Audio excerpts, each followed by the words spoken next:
பைபிள்ல ஒரு விஷயத்தை பார்த்து ரொம்ப ஆச்சரியப்பட்டேன்.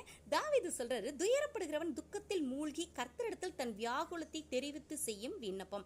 மனுஷங்க கிட்ட சொல்றது வேஸ்ட்டுங்க, கர்த்தரிடத்துல தான் நம்ம வியாகுலத்தை சொல்லணும். அவர் சொல்றாரு, என்னுடைய நாட்கள் புகை போல இருக்குது, என்னுடைய எலும்புகள்லாம் கொல்லி போல எரியுண்டது, என் இருதயம் புல்லை போல வெட்டுண்டு உலர்ந்து போனது, எனக்கு சாப்பாடு கூட சாப்பிட முடியல, என் பெருமூச்சின் சத்தத்தினால் என் எலும்புகள் என் மாம்சத்தோடு ஒட்டி கொண்டுள்ளது. அப்படி ஒரு பெருமூச்சு விடுகிறாரு.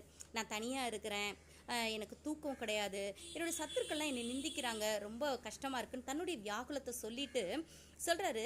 நீங்களும் என்ன பண்ணுறீங்கன்னா உயர தூக்கி என்னை தாழ தள்ளிட்டீங்க, உங்கள் கோபத்துக்கு உள்ளானேன்னு சொல்லிட்டு தேவன் மேலே தனக்கு இருக்கிற ஒரு வருத்தத்தை சொல்கிறாரு. ஆனால் நம்மலாம் இதோட எந்திரிச்சு வந்துடுவோம், நீங்கள் இப்படி தான் என்னைய அவாய்ட் பண்ணுவீங்கன்னு சொல்லிட்டு. ஆனால் அதுக்கடுத்து அவர் சொல்கிறார் பாருங்களேன், திக்கற்றவர்களுடைய ஜெபத்தை அலட்சியம் பண்ணாத தெய்வமே, நீர் எங்களே அங்கீகரிப்பீர், ஆசீர்வதிப்பீர் அப்படின்னு சொல்லிட்டு, எனக்கு நீங்கள் தயை செய்யும் காலம் வந்தது அப்படின்னு சொல்லிட்டு சொல்கிறார்.